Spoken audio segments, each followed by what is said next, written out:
Wednesday, and I am here at Cavens Group, and they are the best at what they do. Cavens Group, the #1 disaster response group in the metro area, throughout the state, and really throughout a several state area. Gary and the crew here, they are the best. They set the standard when you need help recovering from an emergency.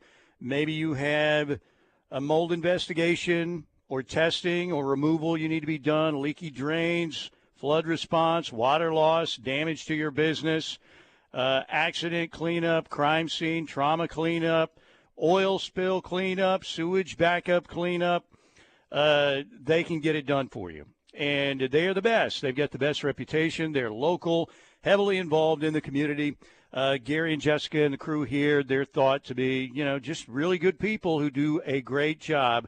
We hope you never have to call them, because we certainly don't wish that on anybody. But if you need to make that call, you want to make a call to the very best, right?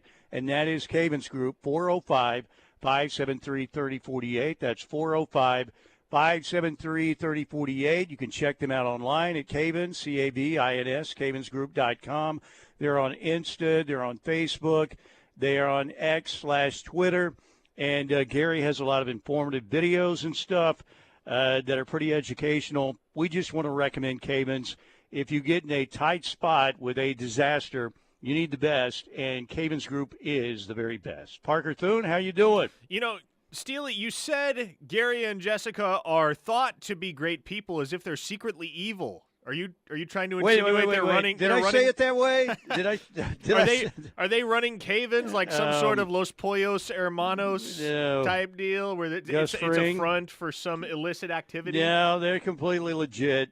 That's old man Probs trying to speak right there. They are great people. They're not thought to be great people. They're really good people. Also, am I to understand you are barefoot in their offices right now? Not barefoot. I have my socks on. The old man's feet were swelling up a little bit. I needed some extra comfort to do the show, so there's nobody in here. My feet smell just fine with the socks on.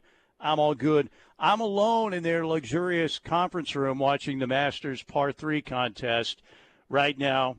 Beautiful sunny day at Augusta. It looks so good. What an event. What a great event. It's not the first time you've removed articles of clothing at Cavens. Well, there was one near controversy, but I saved it at the very last minute. So these are the issues you have when you get into your 60s and the old brain doesn't function quite like it used to. So far I haven't had any major catastrophes yet, but I would say it's a pick-em right now over the next 3 to 5 years that I'll have some kind of disaster due to a brain that's not very not functioning at a high level as much anymore. All right, why don't we start? We got a lot of stuff to talk about. That Lakers-Thunder game was amazing last night with Luka getting ejected just over 7.5 minutes left in the game. I've never seen Shea so excited. I just tweeted about Luka. Goodbye, crybaby. I'm like, okay, well, I can retweet that for you if you want. All right. And we were screaming at the television for a regular season game. It was felt like it had a lot on the line right before the postseason gets underway. But we're not going to lead with that. We will lead with what normally we lead with, and that would be Sooner football. Parker Thune, what would be, if you're talking offense, defense, it's pretty obvious. But what is the strength of the Oklahoma football team heading into the fall? And let's talk about position groups as well, where they look pretty solid, where they look okay, but they need more depth. How would you rank those position groups based on what we know so far out of the spring practices? Well, I think there's reason for apprehension on the offensive side of the ball because I think it's fair to say that Oklahoma's strength is certainly the quarterback position. There are questions at tight end. There are injuries aplenty at wide receiver. The backfield, there's depth, but they're unproven. That's an unsettled picture. And the offensive line, yeah, you expect them to be better, but you feel like you got to see it first, right? One thing you know is that Oklahoma has a very strong quarterback room with John Mateer and Michael Hawkins and Cole Gonzalez, who's come on really strong this spring as well. But there's a very real argument to be made, Steely, a very valid argument to be made, that ultimately a quarterback is only as good as the other 10 guys around him. And so John Mateer, whom we presume safely is going to be Oklahoma's starter throughout the 2025 season unless something goes haywire as it did with Jackson Arnold a year ago. Yeah, he's an outstanding player, but the question at this point is, will he have the weaponry at the skill positions? Will he have the protection up front to help him truly thrive and flourish in Ben Arbuckle's scheme at the University of Oklahoma? Yeah, no doubt. And we've talked about, the level of competition is going way up for John Mateer. Can he rise to that level? I think he's going to be a good, solid quarterback. But, again, he's seeing a much higher level of athletes, with the schedule that Oklahoma is facing, which might be the toughest schedule in America. If you had to rank the position groups, are you looking at, like, defensive tackle or defensive line in general, linebackers?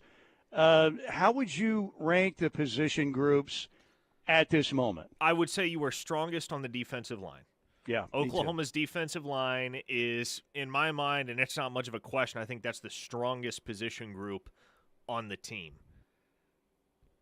I would say linebackers are probably a little bit behind the secondary, but the question with the secondary is health and depth.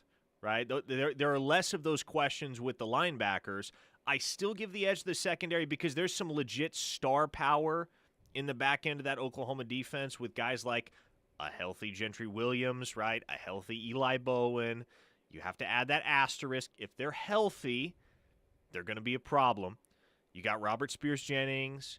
You got Peyton Bowen. Some of the pieces that exist in the back end make me believe that right now, the secondary probably has a slight leg up on the linebackers, but defensive line looks like the strongest position group on the defense, and in my mind, looks like the strongest position group on the team as a whole.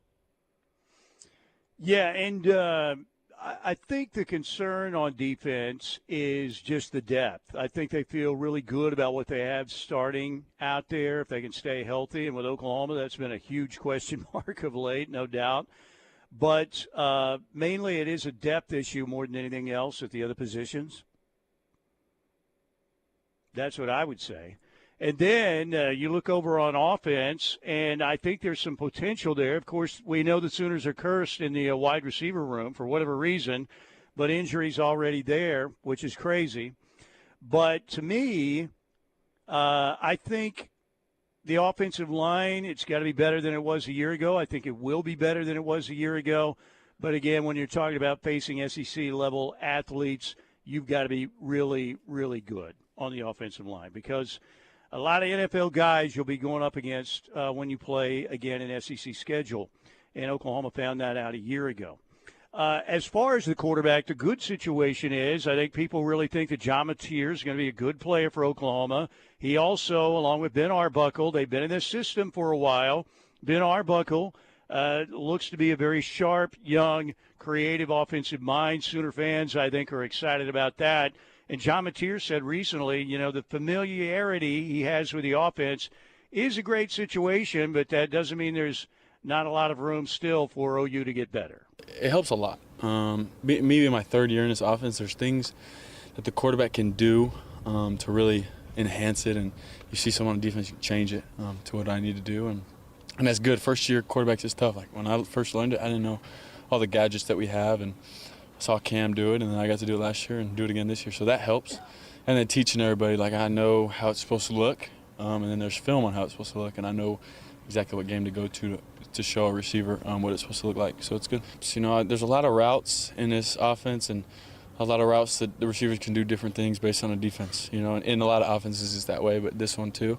So getting those live reps is so important. That's why spring ball is so important at fall camp. 45 practices from the start of spring ball to the end of fall camp. And within those 45, it helps. And then that's why you have non-conference games at the beginning. But it's not going to be perfect right now. And in the summer, we'll get the live looks doing 7-on-7 stuff. And it's going to be good. But those choice routes, option routes, that's what it takes. We have heard a lot of hype, a lot of people nationally talking about John Mateer coming to Oklahoma. That should be a great situation. The offense can't help but be better. Cole Kubelik recently has said that, yeah, no doubt John Mateer big addition for the University of Oklahoma, but not the answer to all of OU's problems. Here's what he had to say. But I don't think that means all problems are automatically solved. I think maybe you have a better chance of solving said problems. The offensive line, I don't think, has been just solidified quite yet. You still want to wait to see how that's going to work, even though you'll be better at quarterback, more experienced at quarterback with a new system. I think running back's going to be fine. Receiver's going to be fine. But you had a tight end that really came along last year that's now going to be playing at LSU that gave you the ability to move him. He was a bit of a matchup problem. Physicality got better throughout the course of the year. And they were in games largely in part to their defense. Well, the two big leaders on defense are going to be gone at safety and linebacker. So, Billy Bowman, Danny Stutzman not going to be there. I think the defensive line, especially the interior, could be pretty good, but you lose Ethan Downs and some of those guys off the edge. So there are other question marks, but I think some of those massive questions, concerns, or just flat out problems they had last year. One, injuries, receiver, offensive line. Maybe you can overcome that. And then two, just not being able to move the football with quarterbacks that were capable of running all of your offense. If that goes away, Oklahoma's got a pretty good shot. There you go. That's Cole Kublik. All right, Parker Thune, because of the injuries, we heard about with Giovanni Gibson's is pretty serious, obviously. We also know that Isaiah Satania's banged up. They don't have a lot of healthy wide receivers right now, which is crazy after all the stuff they had to endure injury-wise with the wide receivers last fall. Just crazy. But clearly, Devon Mitchell moving on. Obviously, Oklahoma had enough. You still have 6 scholarship tight ends, 7 if you put John Locke in that mix at tight end, and you still don't know if there's an answer at tight end. Put up like 3 question marks there. Maybe Jaron Kanek can be that guy. Sooner fans would love to see it.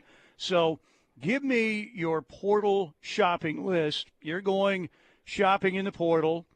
Give me your portal shopping list, like in order of what you're looking for OU. I would say the portal shopping list certainly starts with a cornerback. Oklahoma needs another cornerback. With the injury issues that Gentry Williams has experienced throughout his career at Oklahoma.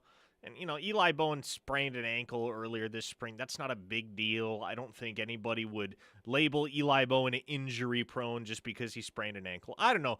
Maybe a few yahoos would. But regardless, you want to be able to count on more than just 2 cornerbacks. And it feels like there are 2 cornerbacks right now that Oklahoma can legitimately trust in Williams and Bowen. You'd like to believe there's a quantum leap coming for Jacoby Johnson. You'd like to believe that Cortland Guillory and Malik Hawkins are ready to make an impact. You'd like to believe that Davon Jordan takes a step in his sophomore year. But you probably don't want to count on any and all of those things occurring. And so if you can go find an experienced cornerback that can be that third guy that has the ability to rotate in and out with Gentry and Eli, then I think you're in a really good spot at that point. That shores up the one weakness or area of instability that you feel like you still have on the defensive side of the ball. I don't think I would not be opposed to Oklahoma grabbing another linebacker for the sake of depth. I don't think it's a necessity. I think the other necessities, when you flip over to the offensive side of the ball, besides cornerback, your other necessities are an interior offensive lineman, which Oklahoma's hoping to get Jake Michaela, the Stanford transfer. They're hoping to add another wide receiver in the wake of all of the injuries that have occurred this spring in that position group specifically. And then feels like you got to add another tight end, right? Wide receiver, tight end, interior offensive lineman, cornerback. Those are the 4 spots where it feels like Oklahoma absolutely has to have somebody in the spring portal. All right, and the Crimson Combine, of course, coming up this weekend down at Gaylord Family Oklahoma Memorial Stadium, and should be a fun event for the fans. Going to be different, but it'll be interesting to hear what the reactions are like after this Crimson Combine coming up again on Saturday.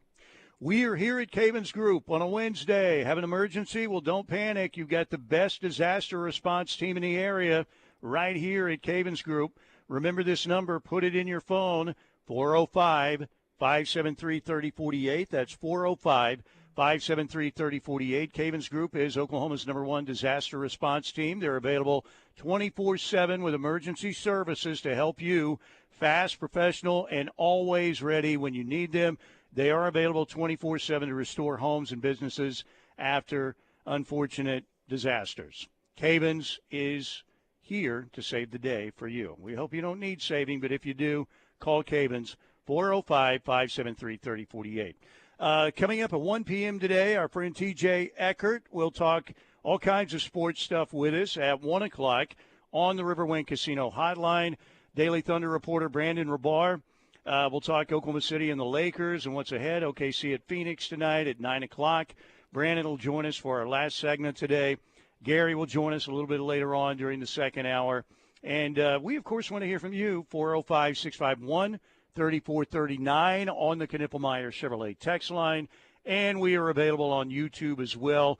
Just search KREF Sports. We're live noon to 3 here on the Ref every day on YouTube. Our man Blake Gamble will be watching the YouTube chat as well. Take an opening timeout. Let's talk a little Thunder Lakers real quick when we get back right here on the Ref. The home of Sooner fans. Home for Sooner recruiting coverage. Home of your Sooner game day voices. Home of the best pre- and post-game coverage. Join the movement. Download the free KRF app now to listen anywhere, anytime. We are where die-hard Sooner fans listen. Hi, folks. This is Larry Knippelmeyer here at Knippelmeyer Chevrolet in Blanchard, USA. Conveniently located just 15 minutes south of Oklahoma City and 10 minutes west of Norman. With all the talk of inflation, market crashes, and tariffs, it's no wonder we're all afraid to make that new vehicle purchase. Now, with that being said, there will probably never be a better time to purchase your new Chevrolet at Knippelmeyer Chevrolet. No price increase or tariffs on our huge selection of in-stock vehicles. Pickups, SUVs, cars, and even Corvettes, all marked down and ready to sell. Interest rates are good, used vehicle trade-ins are high, and rebates and incentives are back on most new Chevrolets. So hop in that old vehicle and come see us at Knippelmeyer Chevrolet in Blanchard, where nobody beats our deal. Or give us a call at 405-485-3333 or catch us on the web at knippelmeyer.com. Chevrolet, together let's drive.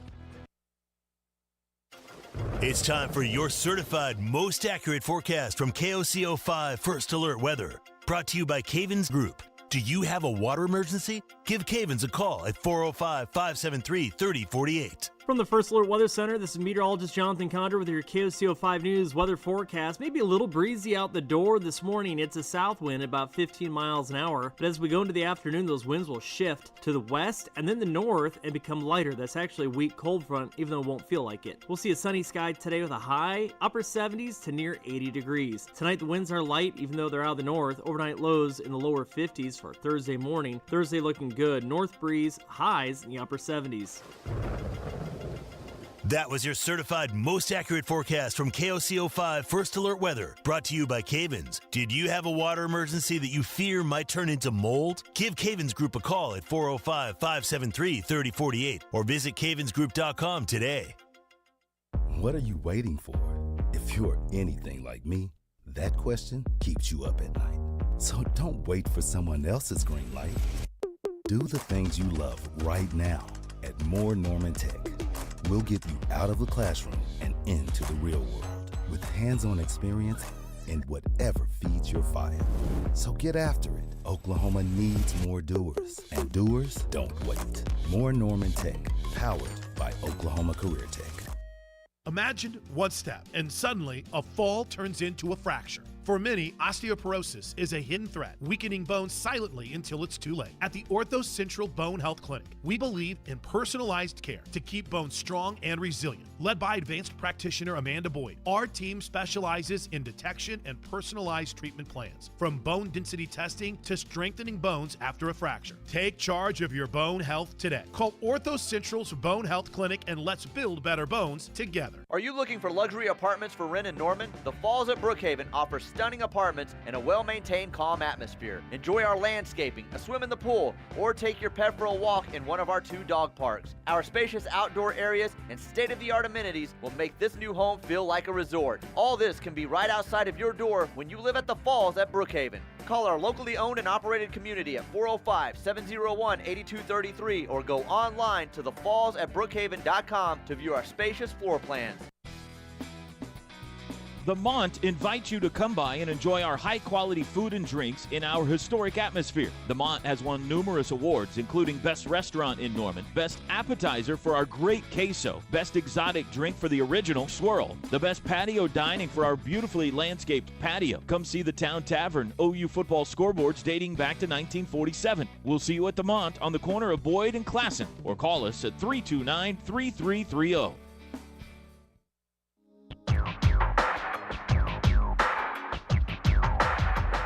Back here at Cabins on a Wednesday, Mike Steely along with Parker Thune. We got Blake in the studio also checking out the YouTube chat today. We're live every day on YouTube. Just search KREF Sports and you will find us. Again, noon to 3 every day. Our show and locked in. And we'd love to hear from you on the YouTube chat. Knippelmeyer Chevrolet text line always available as well. 405-651-3439. That's 405-651-3439. Here at Cabins, the number one disaster response team in the state, in the area. Call them if you ever need real help. If you have a problem with your home or business, flooding, structural drying, a mold issue, smoke, in the home after a fire that's not good, crime scene cleanup, mold services again. They're the best. 405-573-3048. That's 405-573-3048. OU baseball, man. Dallas Baptist is a pain in the buttocks, and they hammer Oklahoma 9-1 last night. Sooners get ready to host Vandy Friday, Saturday, Sunday at Mitchell Park, but the bats and the offense not getting it done right now. And Dallas Baptist comes to Norman and wins handily at Mitchell Park over Skip and Company last night. We do have a Bedlam softball game tonight. Second-ranked Oklahoma, 16th-ranked Oklahoma State, 7 o'clock, ESPN2. It is ESPN2, I believe, right? I think it's ESPN2.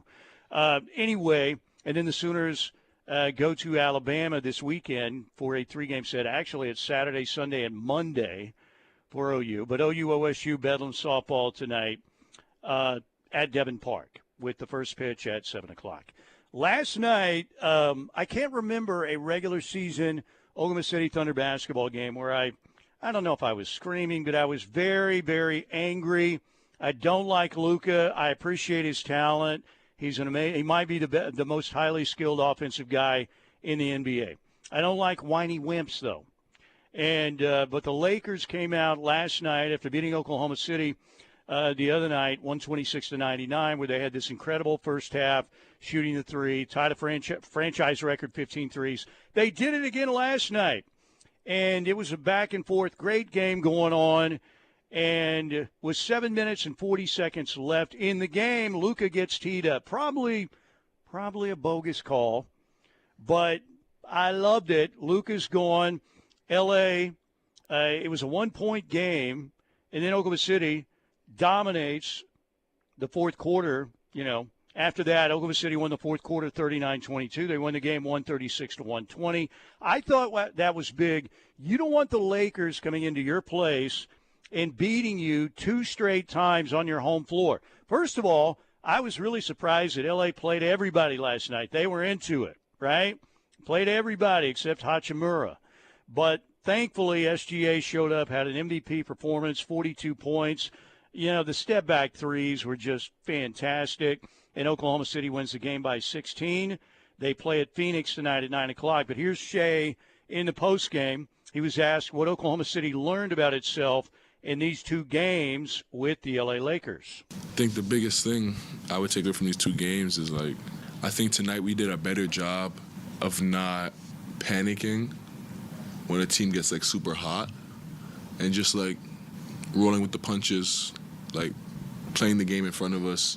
I feel like the other night it got a little, carried away and we lost, our little fundamentals that we always have. And then they were hot, so those things pile on and the league blows out of proportion. I think today we did a better job of just sticking to it and playing against a really good team in the NBA. Teams are gonna make shots they shouldn't make and make shots that they should make at the same time and go on big runs. And I think tonight we did a way better job of just staying the course. So I think that's the one message I would take from these past 2 games against a really good team going into the postseason. in the postseason, the best teams are around, and you play them every night. And they're going to throw punches, and sometimes they're going to be really heavy, but being able to stay the course is what's going to help us win games and ultimately win series. There you go. With Oklahoma City's 16-point win, that was their 51st double-digit win of the season. That is the most in NBA history, surpassing the Lakers back in 71 and 72. So that was an unbelievable game last night. Thunder got a break, obviously. We'll see what happens over the last three games. Tonight at Phoenix at 9 o'clock, Friday at Utah, Sunday at New Orleans, and then it's on to the postseason. All right, Knippelmeyer Chevrolet text line, 405-651-3439. Parker, let's hit some texts. Sounds great. Mark in Marlowe says, OU doesn't need another cornerback. You named 3 more to develop. You won't get better athletes than what we have now. If you can't develop one of those, the problem is coaching, not depth. Shouldn't use portal for depth. Either coach them up or process them. Okay, look, Mark, I'm not going to argue with you about this. I mean, you're certainly entitled to that opinion. What I'm telling you is that the people within the building, the people in the Switzer Center, see cornerback as a need for Oklahoma in the spring portal. They feel as though they need to go grab another experienced cornerback. Because if you recall, they were trying to grab an experienced cornerback in the winter portal, thought they had one in Ethan O'Connor from Washington State, only to see Miami snatch him away with an enormous NIL offer. So cornerback has been regarded as a need for Oklahoma ever since the winter. They don't feel like they need to completely overhaul that room, and no one's suggesting that. No one's suggesting that the players on the roster right now at that position are chopped liver and Jay Valai can't develop them, that they're never going to amount to anything. No, Oklahoma feels like they need one cornerback. One more cornerback, one more experienced body in that room in order to shore it up. Just one. Yeah, and I think maybe part of that is, you never expect an injury. But Gentry Williams and his shoulder have been a problem. I think when we've seen him out there, he's been a really good corner. Look, you're going to get beat at corner. That's part of it. I think for a while last season when Eli Bowen got out there, people, were talking about him like he was Deion Sanders or something. Now, that's an exaggeration. But, they were surprised in the LSU game. Guess what? He gave up some plays. It's going to happen when you play against good players in the SEC. But I think he's got a chance to be really good. Gentry Williams as well. But, if you could get a guy with some experience, I don't know, Parker, maybe Mark thinks that means that they've got some guys in the program that I think they like, but maybe just aren't quite ready to play a lot of snaps in the SEC. Exactly. And again, like we've seen this in years past, you don't want to have to count on true freshmen to be dudes. If they are, then great. Like if Cortland Guillory continues along his current trajectory, Oklahoma's going to get Cortland Guillory on the field. They're not going to leave him wasting away on the bench just because he's a true freshman. If he's ready, they're going to take the leash off him. But if he's not ready, and come to find out, when SEC play rolls around, he's a little bit in over his head because of the inexperience, then you want to have somebody you can fall back on. A listener in the 405 says, we all hear about Mateer's upside, but I'm interested in knowing what his greatest limitations are outside of inexperience playing SEC-level opponents. Well, I think I can actually answer that question. I don't know whether you're going to share my answer on this, Steely, but the thing I'm concerned about with John Mateer, if there is one reason for concern in my mind outside of the inexperience factor against the type of competition that he's going to face in the SEC, is the low release point. I was going to say the same thing. I've heard a little bit about his throwing motion. Doesn't look like it's fantastic, but he has been able to get the job done, right? But we'll see. Against bigger D linemen and certainly bigger crazy freak defensive ends in the SEC, that could be a problem, perhaps. Defensive linemen are bigger, longer, more athletic in the SEC than they are in the Pac-2 and Mountain West, right? And so John Mateer, if you watch him throw the football, he has a relatively low release point. He's not exceptionally tall. He's not short. He's 6'1", but when you're throwing from a low release point at 6'1", let's rewind to 2022. What was one of the early bugaboos for Dylan Gabriel, who's 5'11" and does not throw with a low release point? It was deflected balls at the line of scrimmage, tipped passes. He couldn't always get it over the line with regularity. That was something that he had to learn to compensate for. And so it's natural to wonder if John Mateer kind of runs into a similar obstacle at a certain point where he realizes, okay, there are things I have to do to offset the reality that my throws are going to come out lower than the average quarterback in the SEC and be more susceptible to getting knocked down at the line of scrimmage by defensive linemen. Yeah, and I think for those quarterbacks that aren't 6'3", 6'4", or whatever, that could be an issue. You know, as good as Baker Mayfield has been, he's clearly resurrected his career in Tampa, no doubt about it. He was fantastic, obviously, at Oklahoma, just had a marvelous career and is beloved by Sooner fans. But at times that's been an issue for Baker Mayfield too, right? He gets a lot of balls tipped and batted. Probably about 3 or 4 of his interceptions last year were because of batted balls at the line of scrimmage. So we'll see how John Mateer can work around that. 405-651-3439, Knippelmeyer Chevrolet text line. Reformed Homer says, with injuries, portal, and new scholarship rules to work around, can they ever have depth that isn't always an issue? I mean, you've seen this for the first 3 years of the Venables regime. You've seen this for the first 3 years of what has really been the open free agency era of college football, is that you're reshaping your roster pretty drastically every single offseason. You're bringing in at least 30 to 40% new scholarship players. And so there's always going to, like in general, if we're talking broadly across the roster, there's almost always going to be a lot of turnover.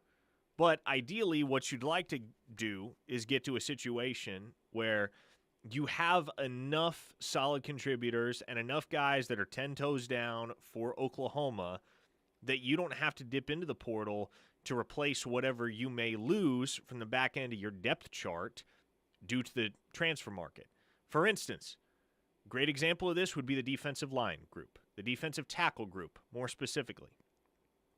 Ashton Sanders hit the transfer portal in December. Nobody really batted an eye at it because, well, not only that, you had Devon Sears graduate, you had Dejon Terry graduate, but nobody really batted an eye because, you know what else you had at that defensive tackle group? Dominic Williams, Grayson Halton, Jaden Jackson, David Stone, Marcus Strong, Trent Wilson coming in. Right? And so that's the goal. That's where Oklahoma wants to get, is where they have enough certified dudes at every position that despite the fact that you will almost always have some 4th and 5th string guys dropping off, entering the transfer portal every single year, you don't really miss them because the upper echelon of your depth chart is solidified, ideally with guys that have eligibility left and that aren't aging out. That's why, you know, you look at how defensive tackle sets up next year after Dominic Williams is gone and after Grayson Halton is gone. Well, you still got Jaden Jackson and David Stone that are going to be ready to head up the committee, as it were. Can you create a culture in this environment? Yes, you can. You still can because everybody's playing by the same rules. So you either, have a good culture, and I still think Oklahoma does, but the bottom line is you still have to win football games. And that's why this year obviously is crucial for Brent. I think by most of the players there, they still love playing for Brent. They love what he stands for, but they need to go out and win more football games. And, we'll see if they can get it done. Once again, Oklahoma, when you look at Oklahoma and Texas coming into the Southeastern Conference, the Sooners definitely got the short end of the stick when it came to scheduling. But as some people say, it is what it is. And the Sooners, again, are going to have another tough schedule and a tougher non-con with Michigan coming into Norman in week 2. All right. Also want to thank Lasher Home Comfort Systems. They sponsor our first hour here on Steelman and Thune every day. Tim Lasher, big-time Sooner, great dude, great kicker, reliable in the clutch. So is his company. If you have heating and air issues, give them a call. They'll do great work for you. 405-579-3113. That's 405-579-3113 for Lasher Home Comfort Systems. Let's take a break. We're going to talk about the Masters for just a minute when we get back, hit more texts, and jump in the YouTube chat as well here at Cavens on a Wednesday, right here on the home of Sooner fans. Join the movement. The Ref Army is growing. Don't miss a second of the Sooner coverage you want with the KREF app, the #1 source for Sooner fans. The Ref is the home of Sooner fans and the home of Sooner Diamond Sports this spring. From Patty Squad in search of another natty. Lifted deep to left field. No way. No way. Lose your mind, Sooner Nation. And Skip Sooner's sight set on Omaha. Throw to first and you can ring it up. 6-4-3. The Ref has you covered. Catch Sooner baseball this Tuesday against Dallas Baptist at 6 and Sooner softball against Oklahoma State this Wednesday at 6 on the Ref and the KREF app. Looking for a fun and adventurous way to spend the summer? Join the Sooner Theater for an unforgettable summer camp experience.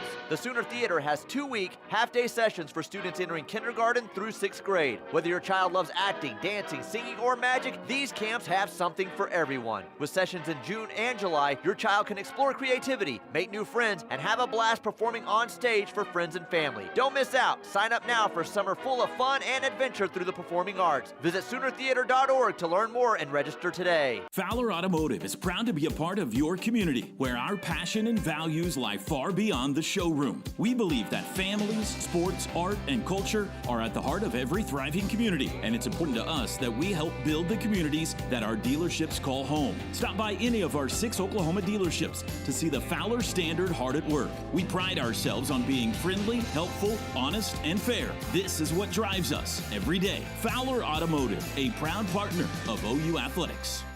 Oklahoma-based Precision Fluid Power sells new and remanufactured hydraulic pumps, as well as repairs for virtually any hydraulic pump, motor, hydraulic servo valve, and cylinder. We serve all industries, large or small, regardless of what equipment you operate. Industrial, mobile, agricultural, construction. With over 150 years of expertise, the Precision Fluid Power team can provide solutions to handle all your hydraulic needs, local or out of state. Precision Fluid Power can help. PrecisionFluidPower.com. Hear that?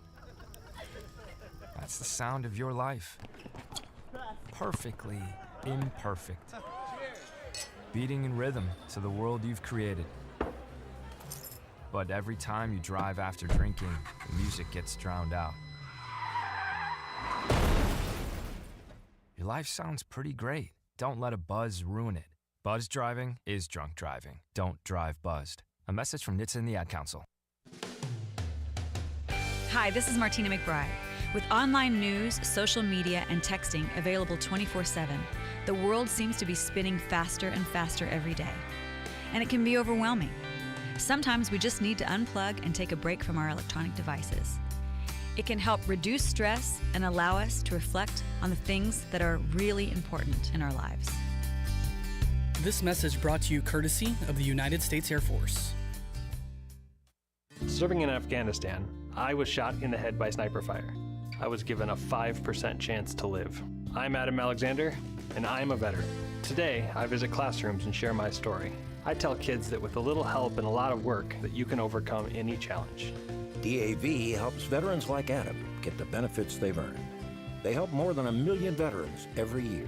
My victory is being there for the next generation. Support more victories for veterans. Go to DAV.org. More than 600,000 Oklahomans have disabilities. We can't afford to leave great employees behind just because they do things differently. Who we are and what we accomplish are much more important. Hire an Oklahoman with a disability and gain dependability, commitment, and lower turnover. Reach out. Oklahoma Rehabilitation Services, okdrs.gov, 1-800-845-8476.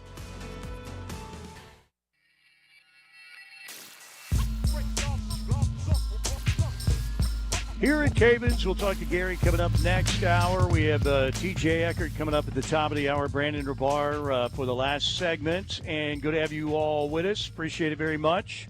Here at Cavens, the #1 disaster response team in the area. If you need help when you have a really unfortunate situation, fire, storm damage, mold in your home, you want to call the very best, and that is Cavens Group, 405-573-3048. You can check them out online at cavensgroup.com, and we'll visit with Gary a little bit later on. By the way, I will be sitting on my buttocks tomorrow and Friday from like 6A to 6P watching all the action at the Augusta National Golf Club, which we're watching the par 3 right now. It looks like Gary Player just made an ace, or maybe that was earlier, in the par 3 contest. But anyway, Parker's going to have you at Riverwind, so get on out there. Nearly 3,000 electronic games at the best casino experience in the metro area, the one and only Riverwind Casino. And they have great bars and dining, river buffet, chips and ales, pub, restaurant, great food court that was newly designed here in the last year or so that really is cool. And the best promotions, they have the 80K Spring Spins and Wins promotional drawing happening on Friday night. Remember to get out and play with your wild card, particularly Mondays and Tuesdays, and try and get the extra entries there. And keep in mind, this Friday, tickets are going on sale Friday morning for the new shows they announced this week, coming to Showplace Theater in July and August. In July, on the 11th, the Sawyer Brown Band. In August, 2 new shows announced earlier this week, Tracy Lawrence, August 1st, and Sammy Kershaw, August 15th. Those tickets go on sale early Friday morning, so get online at riverwind.com or go out to the casino. And if you stop by the box office right there in front of the Showplace Theater and buy your tickets there. Sawyer Brown in July, 2 shows in August, Tracy Lawrence and Sammy Kershaw. Those tickets go on sale Friday morning. Augusta, Bryson DeChambeau. This man was one of the most disliked players on the PGA Tour, and then he went to LIV and maybe got even more disliked. Looked like he was the buffed-up steroid guy hitting the ball 400 yards plus. Augusta's a par 68 for me, which he actually apologized for that comment at his press conference. But now, through YouTube and all his videos, he's loosened up quite a bit. I think after his dad passed, that changed his perspective a lot. He might be the most popular guy out there. If I had to pick one, he probably would be right now. Bryson DeChambeau, last year, tied for 6th at Augusta. He's got 2 majors under his belt, 2 U.S. Opens, Wingfoot and Pinehurst. This was Bryson yesterday, coming off a 5th-place finish last week at a windy LIV Golf Miami event. But this is Bryson talking about his new attitude now at Augusta. Well, considering I felt pretty good last week in the wind, I hope the wind blows a little bit this week. And, hopefully I can take what I learned from last week into this week. And it's so funny because golf courses are interestingly dynamic, and every single one you go to is different. And you have to conquer that test. Last week was a bit of Bermuda rough, and this week's a different test.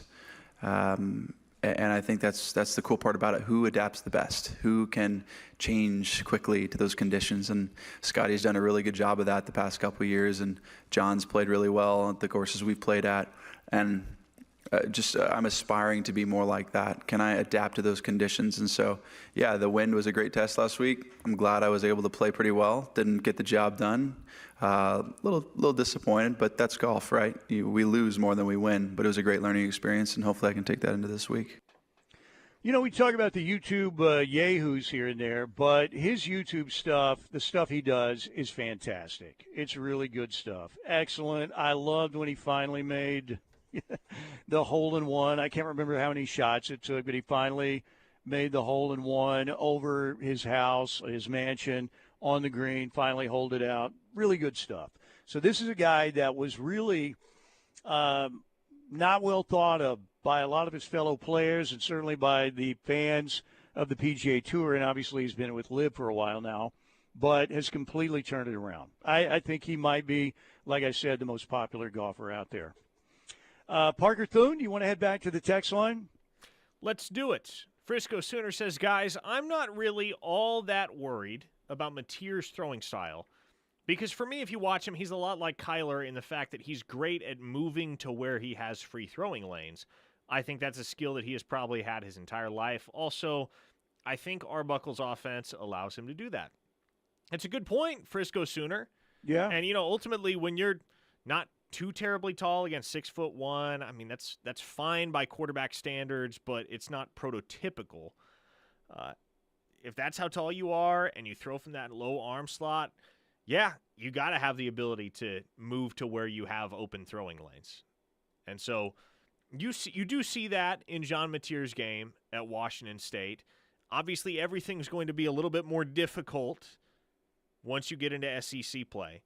But I do think, and that's why it's not a major concern I have with John Mateer, because 44 touchdowns last year and everything that he did at Washington State from a productive standpoint, from an individual statistical standpoint, none of that happens if you have major flaws in your game.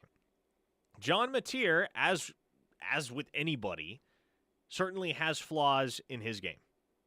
He has things that he will need to improve upon. He has things that he will need to do better. But all in all, he is very, very polished at the quarterback position.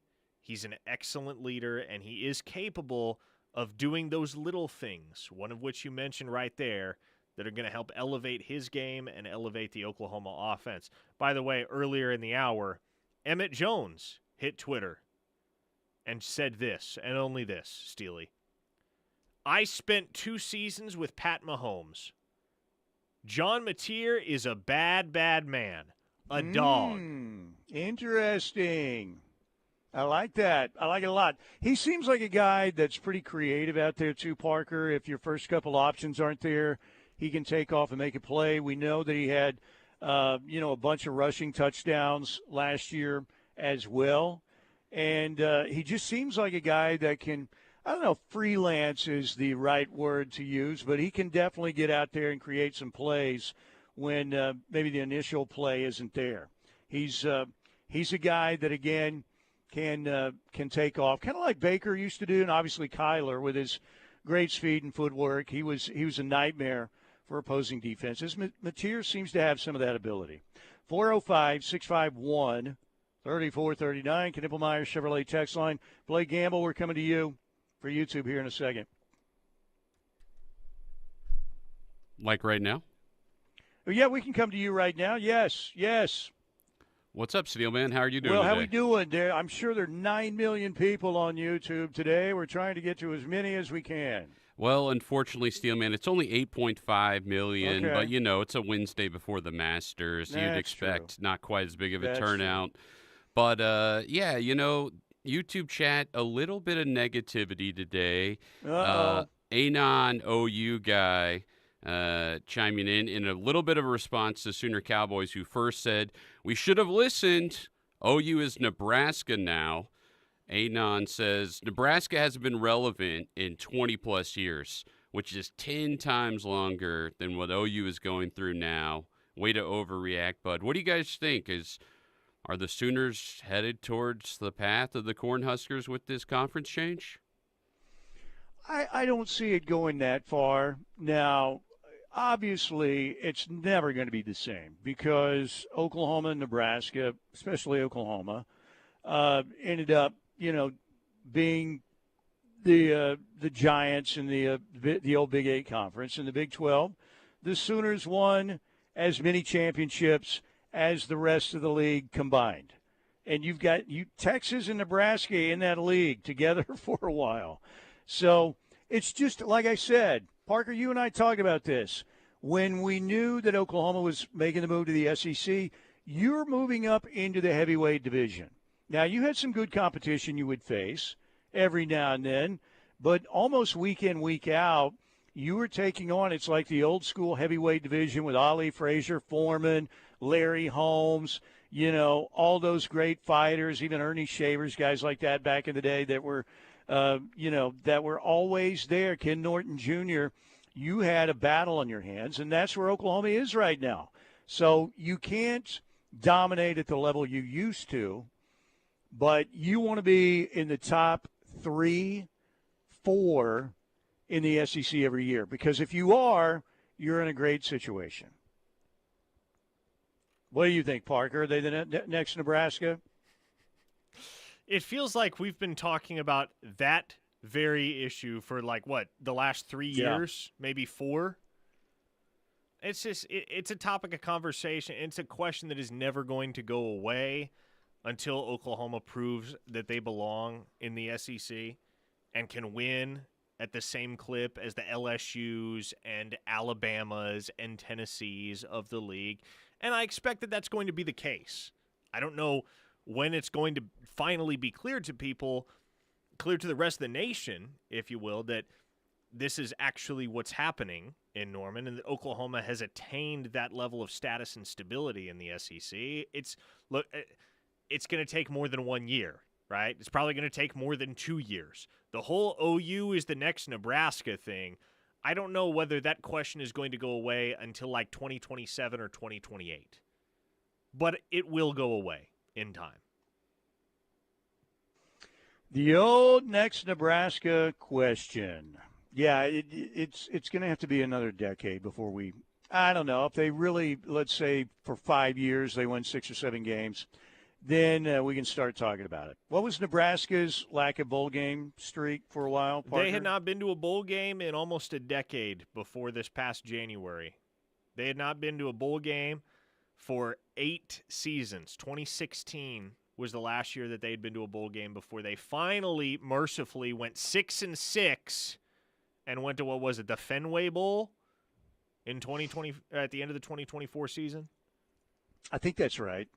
You think Matt Rule's done a good job there so far? I think he's done a fine job. There's still work to be done.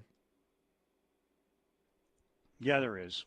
How about the return of Scott Frost? What do you think?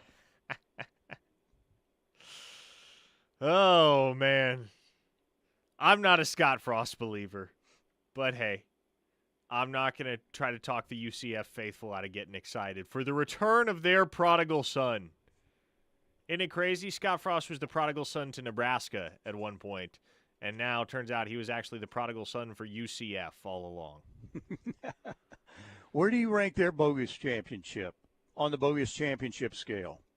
I mean, it's the bogus championship, Steely. It's right up there with Oklahoma State. The 1945 national champions. Trying to take the Natty away from the United States Military Academy, West Point, the U.S. Army. The year that they won World War II, mind you. The year that the Fuhrer bit a poison pill. Allegedly. Thanks to American domination. Do you see that conspiracy theory going around recently that Adolf Hitler actually didn't commit suicide in 1945 and escaped to Argentina?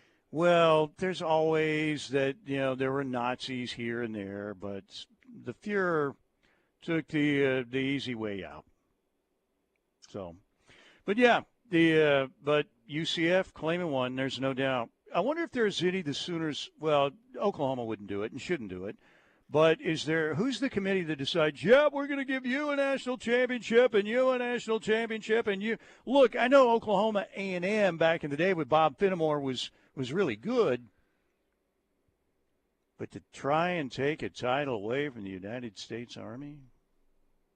Are you kidding me? The chutzpah. That's right. That does take chutzpah. How do you spell chutzpah? CHUTZPAH. That sounds like chutzpah to me, man. What do you mean? Okay, we want to thank Lasher Home Comfort Systems for bringing you hour number 1 here on Steelman and Thune. We have another hour to go. We've got TJ Eckert coming up at the top of the hour. We'll talk Sooner football. We'll talk a little Kelvin Sampson in Houston. Maybe get his Masters pick. TJ knows all, and he'll prove it when we get back. Coming up next hour. Later in the hour, Brandon Rabar on the Thunder's big win over the Lakers last night. Stay here.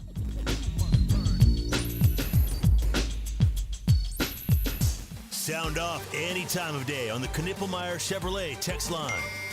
at 405-651-3439. Right here on the home of Sooner fans, the Ref Sports Radio Network. Tired of feeling pressured by salespeople when shopping for auto insurance? At Right Way Insurance, there's no hard sell, just a clear, straightforward approach. We work with multiple insurance companies to give you the best options and rates with no gimmicks. You'll get the right coverage tailored to your needs, all while avoiding hidden fees and confusing policies. So if you're ready for a better experience with auto insurance, visit rightwayinsuranceok.com or call 405-607-6014 for your free quote today. Right Way Insurance, no pressure, just the right insurance for you.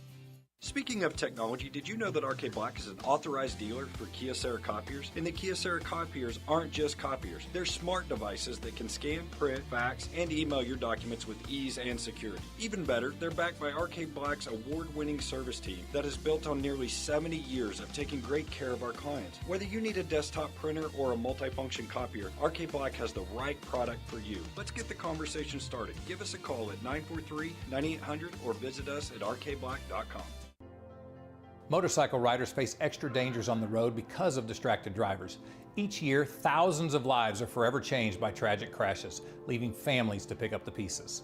We understand the emotional toll these crashes cause. Insurance companies don't. At McIntyre Law, we're here to level the playing field. If you or a loved one has been injured in a motorcycle crash, call us at 405-777-7000. We are McIntyre Law, protecting Oklahoma riders one case at a time.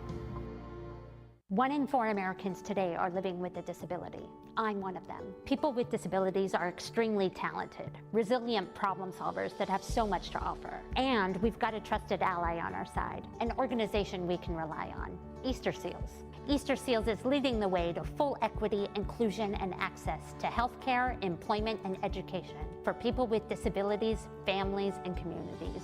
That's my Easter Seals. Make it yours. Learn more and get involved at easterseals.com. Built for success? How about Built by Law? Law Custom Homes and Construction is here to build your next home. With over 30 years of experience, Barry and Angela Law pride themselves on building the best quality homes in Norman. Locally owned and operated, Law Custom Homes and Construction can also help you with carpet, tile, siding, windows, granite, and roofing. Don't wait. Call Barry Law at 405-919-7118 and let Law Custom Homes build your next quality home. That's 405-919-7118. Many of our U.S. veterans and service members face challenges, mental health struggles, housing obstacles, food insecurity, and social isolation, to name just a few. I'm Bob Woodruff. My family and I started the Bob Woodruff Foundation in 2006 after I sustained a life-threatening injury while reporting from Iraq. Our service members had my back that day, and we need to have theirs now more than ever. At our foundation, we invest in solutions, so learn more about our work at bobwoodrufffoundation.org/success. Retirement can be scary, but only if you're not prepared.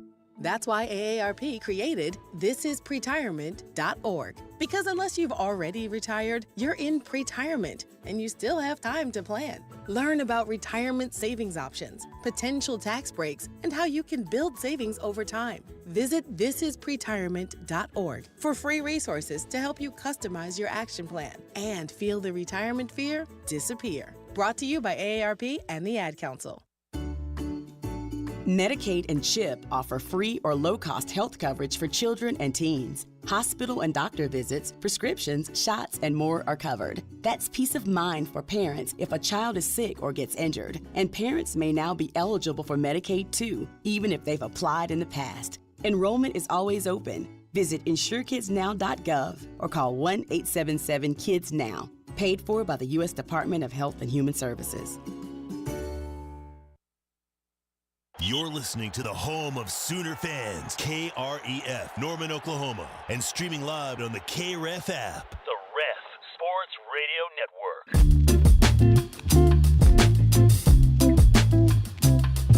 Here on a Wednesday, Gary will be coming up here in a little bit. We'll also talk with our man TJ Eckert from KTUL TV coming up here in just a few. Hour number 2 also brought to you by Hightower Clinical. Great clinical trial opportunities in the state of Oklahoma. Your meds provided for free. You can be compensated for your time. No cost, no insurance on your part to participate. For more information on these great trials, hightowerclinical.com. Call or text 405-831-5905. We are here at the best disaster response team in the state of Oklahoma and several states surrounding area. The one and only legendary Cavens Group, 405-573-3048. We hope you never have to call the bullpen after a disaster. But as I've said many times, you want a great closer, right? Bring in the Mariano Rivera of closers when it comes to disaster response, and that's Cavens, 405-573-3048. TJ Eckert joining us on the Riverwind Casino hotline. TJ, we got a lot of stuff to talk about. Let's start with the heartbreaker Monday night for Kelvin and the Cougars. So close. Don't even get a shot off there in the final second. What was your take on the Houston-Florida game and Kelvin close but no cigar?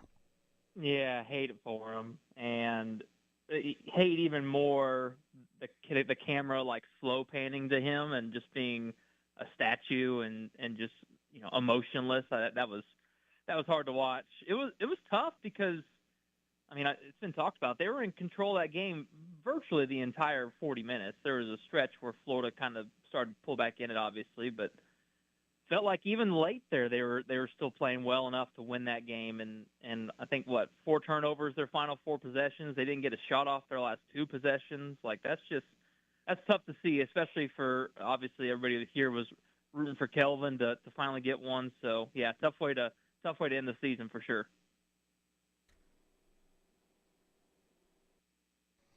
All right, let's talk a little bit about spring football happening. It wasn't long ago we were just saying, man, certainly there's no way that Oklahoma can have the injuries they had, last season, particularly at receiver. It's the worst injury situation I've ever seen when it comes to OU football in a position group.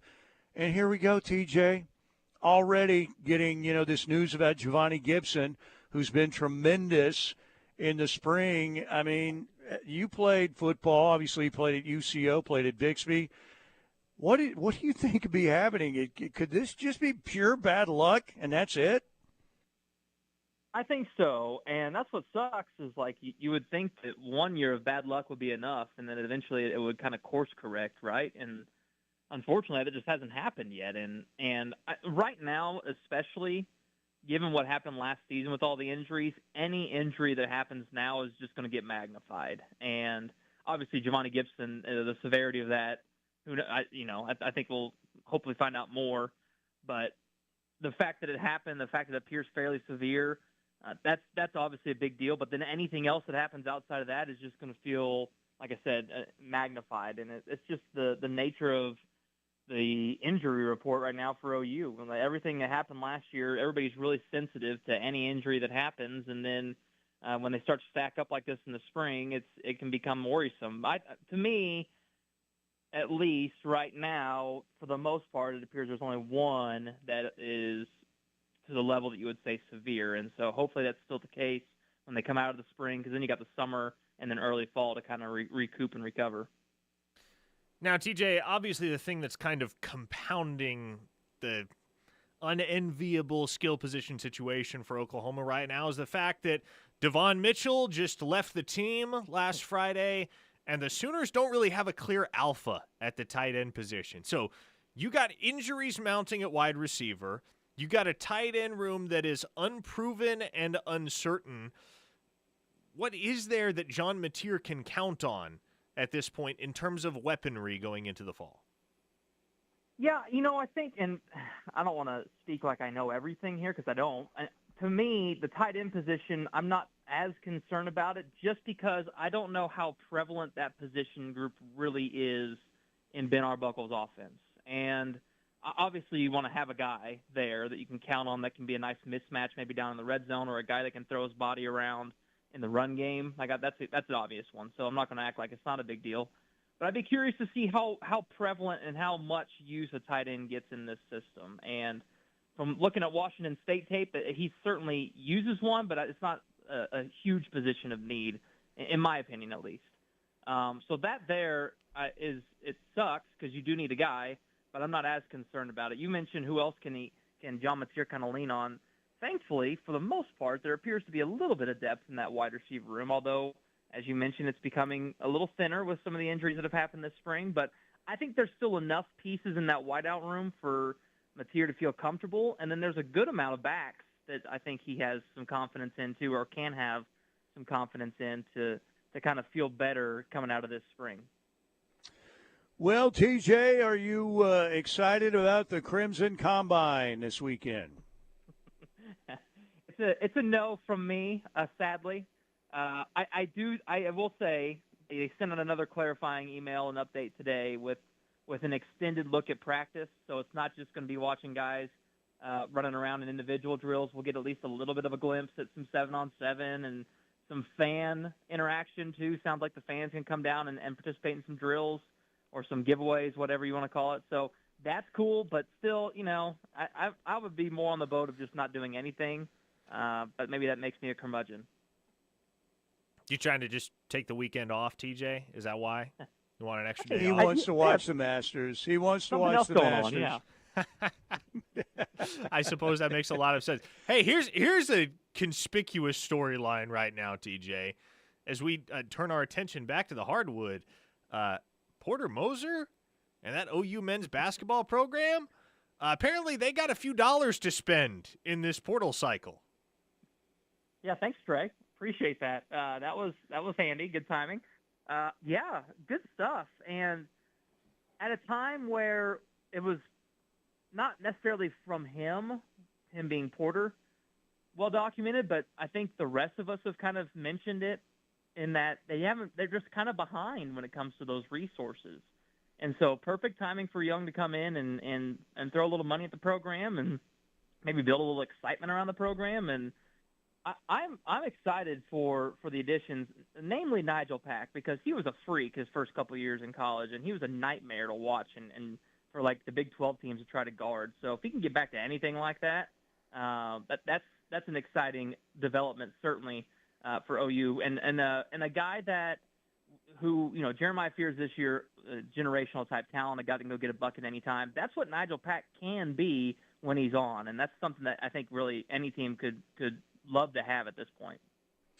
TJ Eckert, KTUL TV sports director, joining us here, Steelman and Thune Wednesday edition. All right, what was your take on this two-game set between the Lakers and the Thunder, with the Lakers winning by 27 in the first game, Oklahoma City bouncing back, winning by 16 last night. Obviously, Luka going out was a big break for Oklahoma City, but what's your takeaway, and how much do you think this means for Oklahoma City moving forward in the playoffs? Well, one, I just hadn't been close enough to it, but I didn't realize how much complaining Laker fans do on social media. We got the brunt of that this past couple games. It's a lot. I don't know how you compare it to maybe like the Maverick Twitter fan base, but it's pretty close. It was a lot to take pretty in bad, the past yeah. couple nights. Yeah. As far as the games go, I don't know how much to really gain from that. I think we all kind of thought that the Lakers would be a tougher matchup for the Thunder just because there's some length there, and obviously there's some of the best players in the world on that roster. I would think in a 7-game series, the depth that OKC has would ultimately, win itself out. But I think they can certainly pose some issues to OKC in a series. I do think that the Thunder are much more talented and deeper and would end up winning that. But from these two games, I don't want to try to glean too much, just because I don't. I would imagine that Mark Daigneault's still trying to tinker with some things going into the postseason, and it was nice to see everybody playing though, and everybody healthy, and a nice, a really good playoff atmosphere, specifically last night. TJ, we're creeping up closer and closer on the NBA draft. Obviously, the announcement came down last week that Jeremiah Fears is officially entering. He's going to be a lottery pick. We know that. He was never expected to be back at Oklahoma for a second season, but having watched Fears this year and just kind of evaluating what there are within the top 10 of the draft as far as potential fits for a guy like that, what do you think Fears is capable of at the next level once he gets settled in the National Basketball Association and gets to lock in with whatever team winds up claiming his services in the draft pool? Yeah, I think it would. there's going to be an adjustment period, kind of like we saw him go through this season. And, I mean, it's documented, obviously. He's supposed to be a high school senior. So those kids take a little bit of time to develop and figure things out. He figured it out quicker than I think most would have assumed, and that's because, like as you mentioned, he's one of the top players in the draft. So there's a reason he was able to adjust so quickly. I think in an NBA-type offense where it's an open floor frequently, where there's a lot of isolation, there's a lot of creating on your own, that's something that he thrives in. Now, how long will it take him to adjust to maybe bigger, more physical guys? I don't know. But we saw how quickly he was able to adjust at OU this past season. So I think it's a spot where I think he can really thrive. He's a good defender. He's not like a great on-ball, like elite stopper defender, but he's quick enough. He's got good hands. So I think he'll be fine there. Like, it's not a guy that you'll have to, platoon his minutes because he's not a good defender. The one thing for me that I'd like to see a little bit more and see how he develops is how much the three ball is happening in the NBA and how prevalent that's become. He's a good three-point shooter, but I think that's another element to his game he'll have to continue to develop if he wants to be a really good multi-level scorer, because I think he can. All right, TJ, Augusta, we're watching the par 3 contest right now. Tomorrow gets underway for real. Give me 1, 2, 3, your winner, maybe a dark horse for Augusta. Every year I tell myself not to pick Rory, and I find a way at the very end of the week to pick Rory. So I'll do it again just so I can stick and be consistent. So give me Rory McIlroy. I think he ends up finally completing his career Grand Slam, putting on the green jacket. He's playing great coming in. It all depends on round one. If he plays decent in the first round, he's been there during the weekend, and so I think he finally gets it done. So give me Rory. Dark horse wise, I'll throw one up there just for fun. Give me Shane Lowry. It'd be cool to see both those guys duel it out down the stretch. Two really good friends. I think that would be a lot of fun, and he plays well in this tournament. And then Scotty's got to be up there somewhere. I don't know. I won't put him top 3 because that's probably too easy. Give me JT. JT's been playing really well. I've enjoyed watching him this morning on the par 3. He seems like he's loose and having a good time, and his game's right. And this is typically a place he can have success. So let's go Rory, Shane Lowry, and then JT for third. Who's your vibes pick, TJ? Obviously, Tiger's not in the field, but who would be the guy that you'd like to see win for the vibe alone? A guy who's been playing pretty well lately, and a guy who has some fun history here. Imagine Bryson winning at Augusta. It just feels like that would be a lot of fun to see him win, and the YouTube world just completely erupt. That'd be a fun one to watch. He was one of the most disliked guys on tour by some of the players and almost all the fans. Mm-hmm. And he might be the most popular player out there. I think he is. And he actually apologized.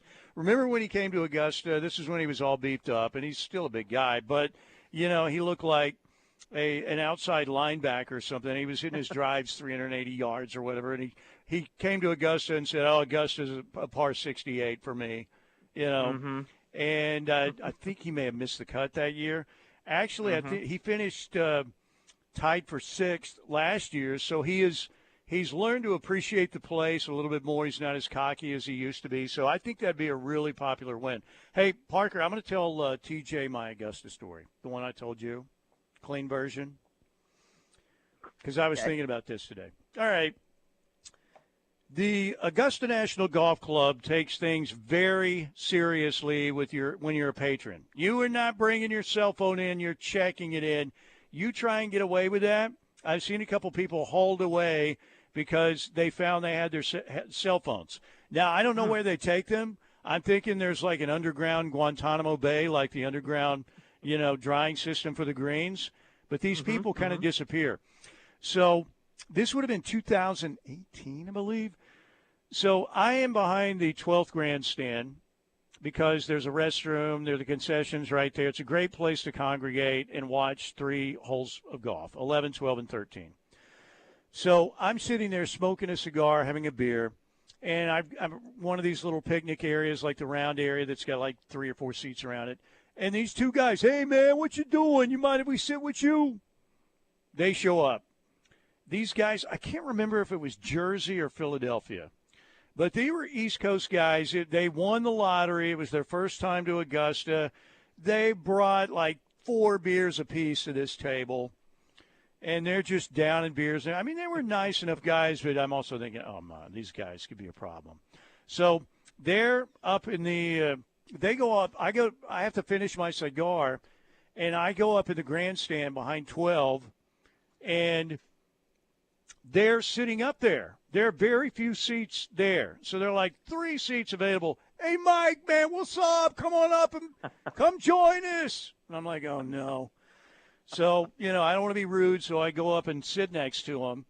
So they brought more beers with them up to the grandstand, and they're talking to it's like these 2 older ladies that still look like pretty good for their age, and they're dressed, I wouldn't say provocatively, but anyway, these ladies have these guys' attention. So they're kind of flirting with these ladies, and I'm thinking, oh, my gosh, this is not going to end well. So first of all, they were yelling at somebody after a bad tee shot on 12, and I saw the Augusta guy that's like running the 12th grandstand in his official attire, like point to them like, that happens again, you're dead.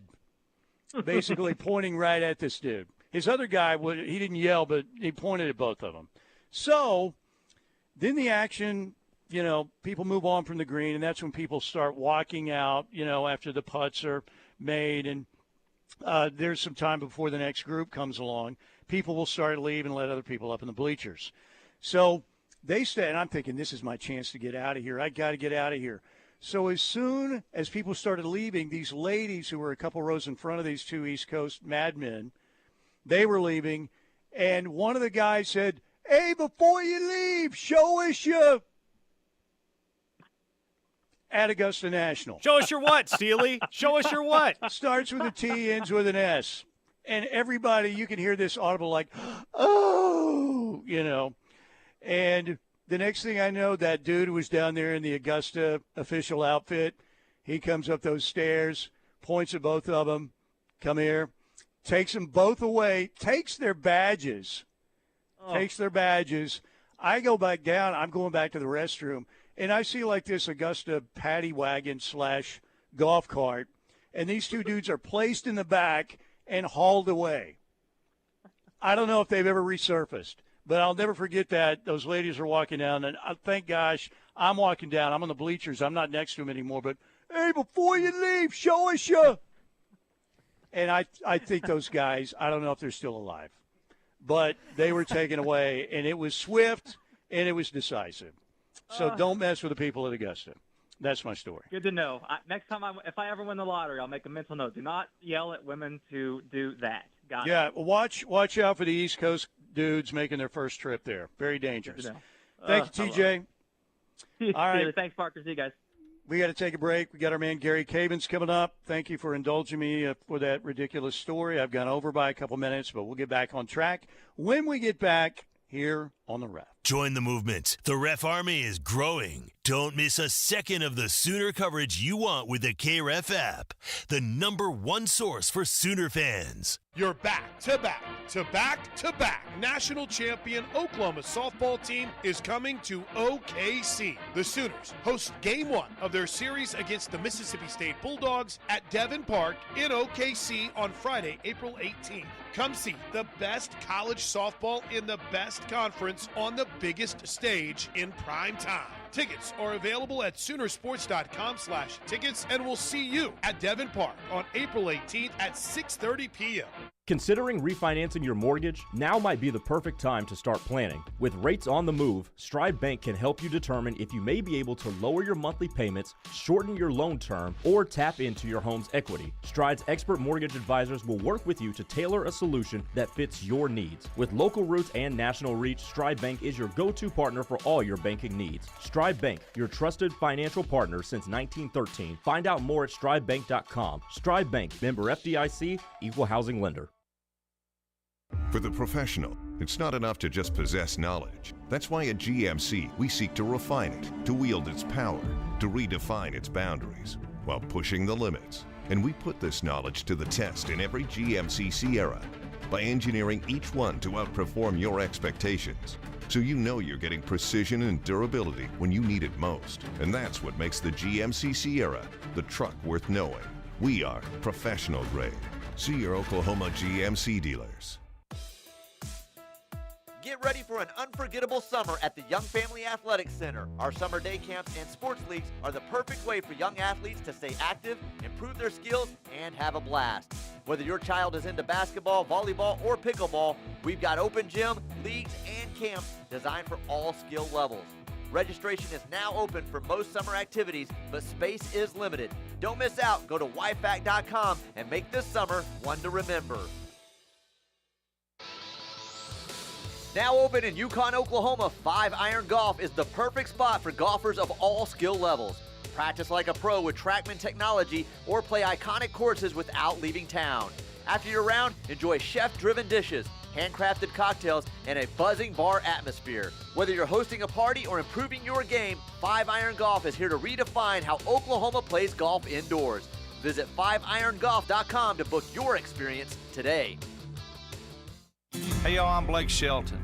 Being from Oklahoma, I know a thing or two about natural disasters. Tornadoes are common where I'm from and have affected my life and the lives of people I care about. No matter where you live, be aware of the dangers in your area and have a plan. You can create an emergency kit, come up with an evacuation plan, and know where to seek shelter. You never know when a disaster may hit. These simple steps can help save a life. This message is brought to you by the U.S. Air Force. In the age of internet and all things fast-moving, it's hard to find people you can trust. When it comes to your home or business electrical systems, don't settle for anything but the best. Wade Electric has been serving Oklahoma since 1969 and will gladly address your electrical needs with diligence and professionalism. They specialize in service upgrades, exterior and accent lighting, power automation and controls, shop and outbuilding wiring, LED conversions, and more. Go with a name you can trust and call Wade Electric today at 405-329-1940. My name is Corporal Bradley Joseph Seitz. Jerry Reed. Kate Weber. These are real veterans facing a real challenge. I have PTSD. And I have PTSD. I have PTSD. Post-traumatic stress disorder can happen to anyone. I was still in a war zone in my mind. But treatment can turn your life around. Treatment has really saved my life. To learn about PTSD and how treatment can help you, call your local VA medical center or visit ptsd.va.gov.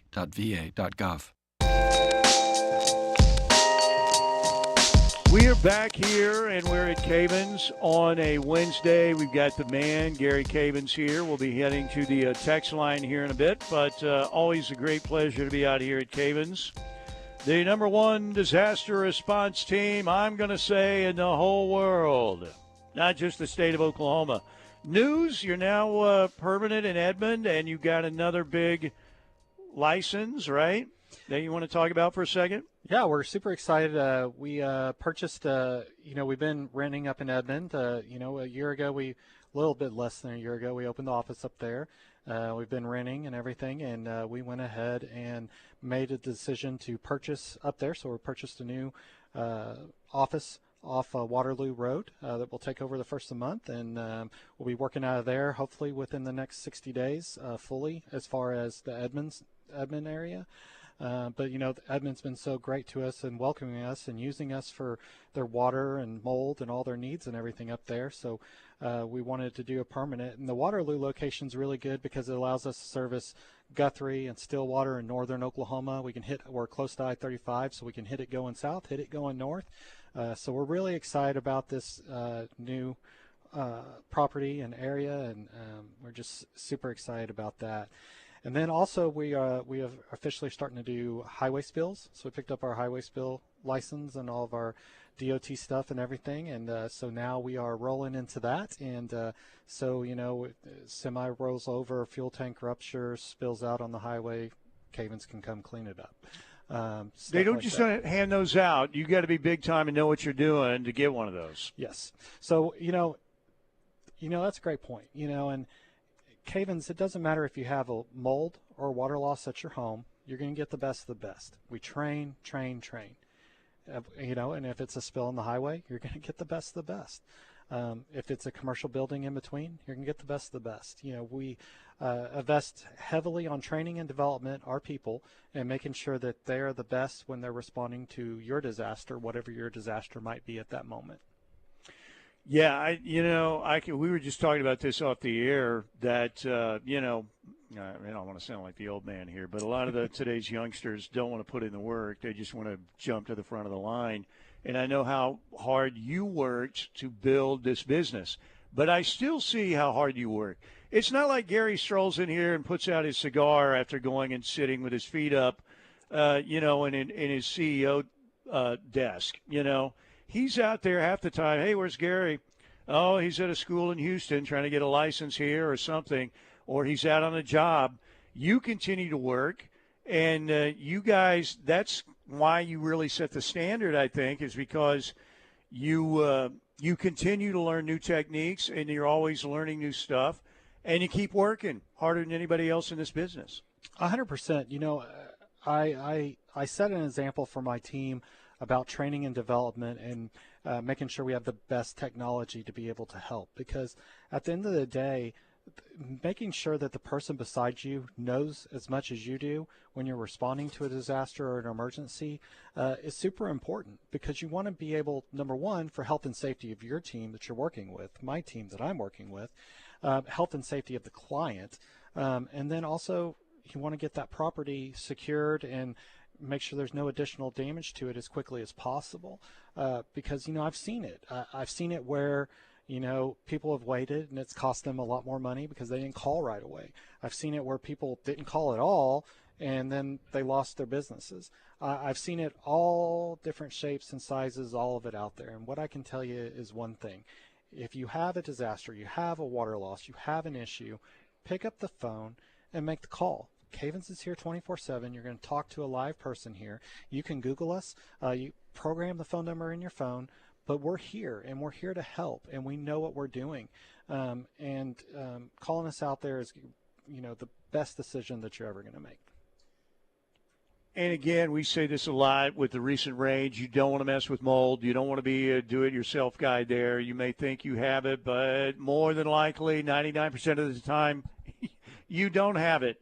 You want to call a professional, because that can be extremely costly to you down the road. Let's say you want to sell your home and you're not aware, and all of a sudden, well, this home has mold. Now, maybe you're able to find out, beforehand, but you need to try and get on top of that with the best crews in the business if you can, or else you could really be paying for it later. 100%. 100%. We want to stay on top. If you've got a water intrusion issue and you don't resolve it, you're going to have it's just a matter of time. You're going to have a mold issue. And we see it all the time. And, we are getting into springtime is when a lot of people buy homes and sell homes and stuff like that. If you're buying a home, it's probably a good idea to have somebody do, if it's a used house, have somebody do a once-over, kind of check it out, see if it needs to be tested before you buy the house, because you don't want to inherit somebody else's problems when you're purchasing a home. Home purchase nowadays is expensive enough. Sometimes it's good to spend a little bit extra to do your due diligence to make sure that you're not buying somebody else's problem. Yeah, no doubt. Gary, you're the man. We appreciate you. Hey, thank you so much. And, crime scene cleanup, water, mold, spill cleanup, it doesn't matter. We're here 24/7, 365, so just give us a call. Yes, they are, and they are the best here at Cavens. Again, 405-573-3048, online at Cavens Group, CAVINS, cavensgroup.com. Okay, Parker, you want to hit the text line, and then we'll see if Blake has anything on the YouTube stuff coming up. But let's hit the Knippelmeyer Chevrolet text line. Slick Sooner on the text line says, today is OU legend Ryan Broyles' birthday. Can I get a birthday shout-out for my boy? He turns 37. There you go. One of the greatest Sooners of all time. No doubt about it. Ryan Broyles. K-Dub in the 918 adds, I agree with those couple of inebriated Augusta patrons. Show us your tight ends. Oh, man. That's what they'll be yelling at the Crimson Combine Saturday. I still can't believe that. I was lucky because I thought when they were yelling, hey, Mike, come here we are. I'm like, oh, gosh. I don't know if I want to be associated with these two. I mean, they were kind of nice, but you could tell they were heading in a very bad direction. And luckily, I got out of there just probably 15 seconds before that yell down as the ladies are walking down the stairs comment happened. But I'm still – maybe I'm not amazed. Maybe I'm amazed. That was Paul McCartney and Wings. But just how swift that all took place. The dude from Augusta just completely had them hauled off, and it was about a 2-minute process. The Augusta golf cart / paddy wagon showed up and took them away. It was crazy. All right, 405-651-3439, Knippelmeyer Chevrolet text line. Brian in Bixby says, can Gary get rid of the body after we sacrifice a chicken to break the injury curse? If there's anybody you want to do that job, it would be Cavens, no doubt.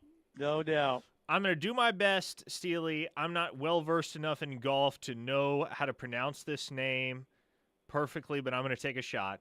A listener in the 405 says, what do you think of Akshay Bhatia's game? I wouldn't be surprised to see him in a final grouping on Sunday. I mean, he's a good player. I would be surprised, but, around somebody can get Akshay Bhatia. There you go. You're close. But he's won before. He's got a win under his belt. Not at Augusta, obviously, but he's a good young player. He's super skinny, but he still hits the ball a long way and hits. He's pretty good with his short game as well. Might be a good dark horse pick. Could be. Yeah. Will from Moore says, show me your toes. Can we not say toes on the radio? Oh, my gosh. Hey, you mind if we sit with you? What's your name? Hey, Mike, what's up, man? This is our first time to the Masters. We won the lottery. We got our tickets. We're here.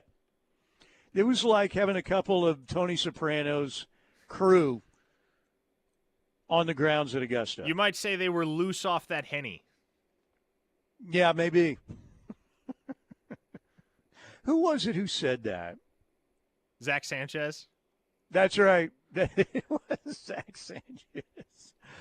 They were loose. There's no doubt about it. Like I said, they had come back from the concession stand. I think they were each carrying 3 beers, one in one hand and somehow 2 in the other. But they weren't messing around. But I don't know if they've been heard from since. Okay, what else? What else do we have here? Kevin in Tulsa says, this is Sugar Shane in Newcastle. My 2 cents, John Mateer will be really good if he throws touchdowns and runs for touchdowns. Fact check, that is true. Mm-hmm. Touchdowns are good. Touchdowns are good. Now, is that sarcastic, or is he saying he needs to be a dual-threat guy? I think like he was at Wazoo. Yeah. Okay. I think. How many? What did he have? 15 rushing touchdowns at Wazoo. 15 rushing touchdowns last year. Yes. 580 listener says the next man up attitude is gone in college football. Agree with Parker on this point. You got to have the depth to compete, and at times you're going to have to snag transfers to replace the outgoing. That circles back to a conversation that's kind of been on and off throughout the show, not only the instability at corner where the Sooners feel like they have to add another body, but the newfound need for a portal receiver, certainly the need for a portal tight end as well with Devon Mitchell out the door. The cracks, if you will, the chinks in the armor are becoming more apparent. We all, sitting there in January, we all figured, okay, Oklahoma's probably going to want a corner at the end of spring. They might want an offensive line. I think at this point you have a very clear idea with 1 week until the transfer portal opens what OU is going to be looking for. Cornerback, wide receiver, tight end, interior offensive lineman. And then beyond that, if there are spots left to fill, you feel like you can go grab a luxury addition, maybe an extra linebacker, maybe an extra running back, who knows, then you deal with that as necessary. Yeah, and by the way, there is kind of a next man out mentality right? Next man out. Among the players now. Instead of next man up, it's next man out. You're just wondering who it's going to be. Mm-hmm. You know. All right. I'm not saying that's happening a ton at OU, but around, it's crazy. I don't like it. I know I'm old, but I don't like it. I just hope somehow we get some kind of restraints or somehow we can make it more level of a playing field, because who's got the most money matters more than ever in college football. Now, it's always mattered with your facilities and other things, but, you got the most money, you've got a great chance to have the best roster. Bottom line. All right. What do we have, Blake? Do we have anything happening on YouTube today? The old man's kind of ignored it. I'm sorry. But anything standing out on YouTube with the chat today? Oh, you're good, Steelman. Yeah, we've got some comments here. People thinking about OU football. Robert mentioned we now have 3 5-stars on the D line. It's time for them to show up. Yeah, Sooner fans are their patience has been worn down. There's no doubt. And I don't know how many wins it'll take for Brent to save his job. Some people think a good 7 would get it done, as long as it's a really good 7. You're competitive in a lot of games, and maybe Texas is thrown in as one of those 7. I think it's going to take 8 myself, but I don't know. Is there any chance that Joe C. listens to this and just thinks, you know what, unless it's a total disaster again, we're going to stay with Brent? What do you think, Parker? I mean, I think Brent Venables is still Oklahoma's head coach in 2026. Do you? Yeah. I mean, even if it's 6-6? Yes. Yes. Okay. I think Brent Venables, unless it is just an absolute crash and burn tire fire, I think Brent Venables is still employed as Oklahoma's head football coach in 2026. There you go. All right, 405-651-3439, Knippelmeyer Chevrolet text line. And we'll take a quick break right here. When we get back, we'll spend a few minutes with our friend Brandon Rabar talking about that game between the Lakers and Oklahoma City last night. For a regular season game, that one felt very important, particularly since Oklahoma City locked up the 1 seed in the West like it feels like months ago. But we'll talk about how important that was for Oklahoma City and more when we get back right here on The Ref. Join the movement. The Ref Army is growing. Don't miss a second of the Sooner coverage you want with the KREF app, the #1 source for Sooner fans. Don't miss out on OKC's hottest entertainment at the Showplace Theater with acts like Boyz II Men, April 18th. America, April 26th. Patti LaBelle, May 2nd. And Scotty McCreery, May 10th. Riverwind is OKC's favorite casino experience. What's up, Ref Army? It's Dusty Dvorak. Do you eat, sleep, and breathe football? KREF is the only place for the most comprehensive daily analysis of Sooner and college football. Catch me every Tuesday and Wednesday during the 10 a.m. hour of The Plank Show as I cut it up with Plank and Josh about everything in the world of Sooner and college football. That's every Tuesday and Wednesday on The Plank Show, and there's only one place to hear it. The Ref, the home of Sooner fans. Download the KREF app today to listen from anywhere.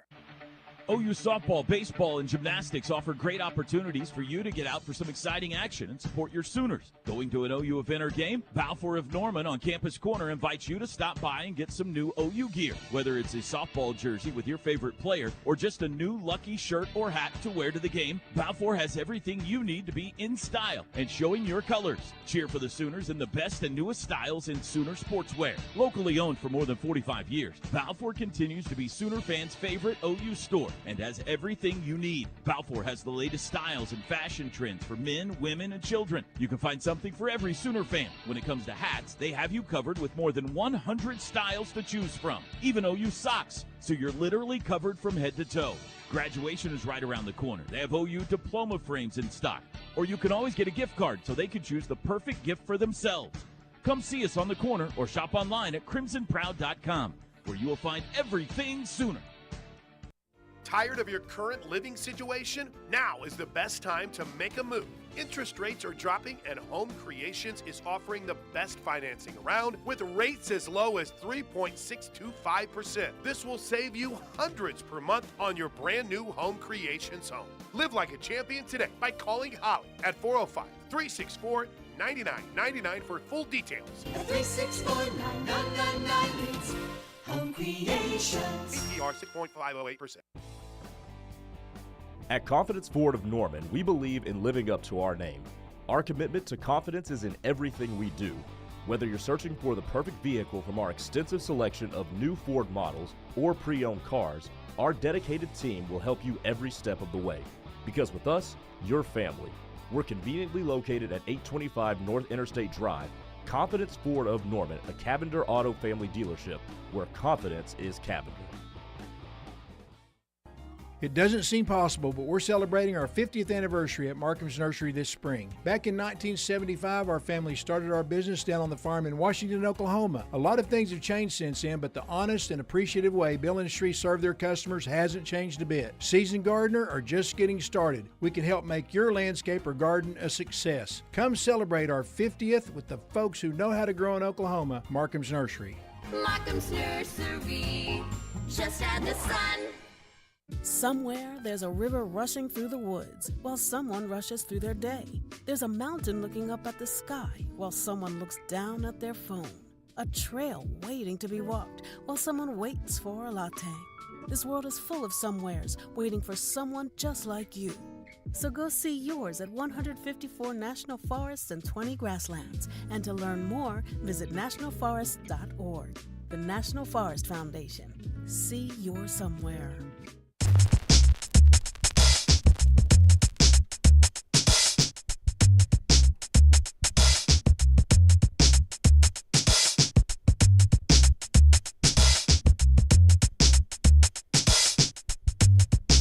All right, we're back here at Cavens. Parker will have you covered at Riverwind. They love Parker Thune at Riverwind.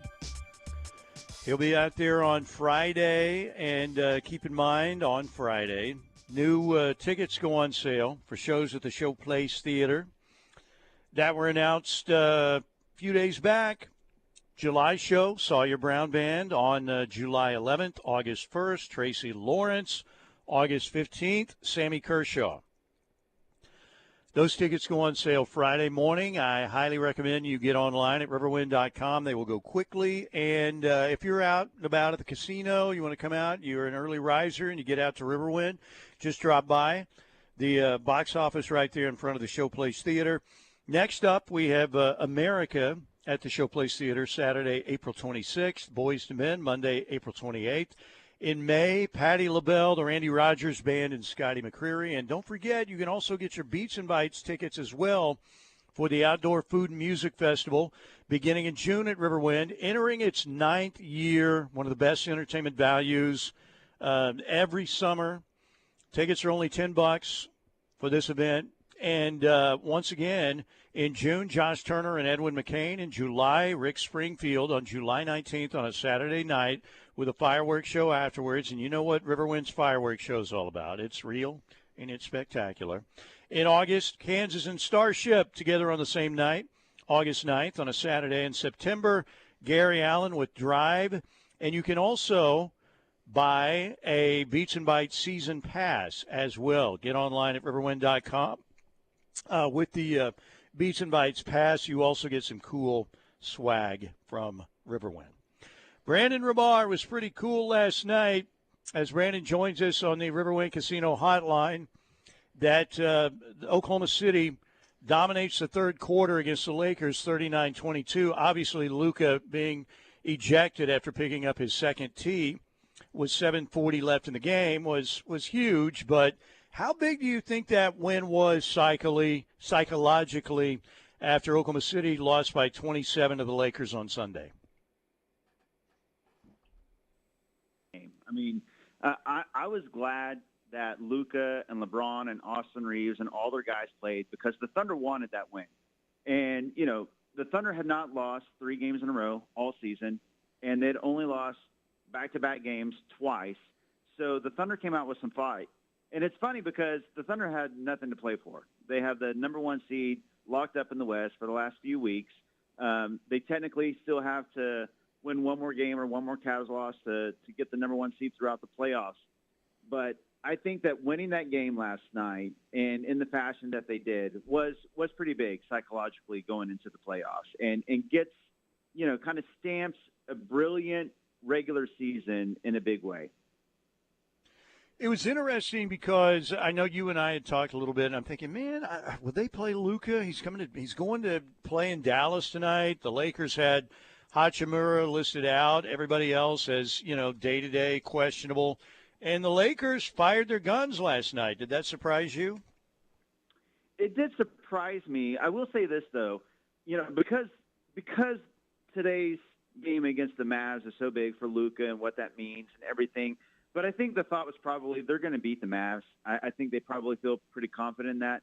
But they really want as many wins as possible to secure a top 3 seed and to get out of that, you know, 4-5 area where you could maybe play the Warriors first round or play the Nuggets first round and being on the other side of the bracket from OKC. So I think that they really wanted as many wins as possible to stay in the top 3 seeds. So I think that's why they played all their guys.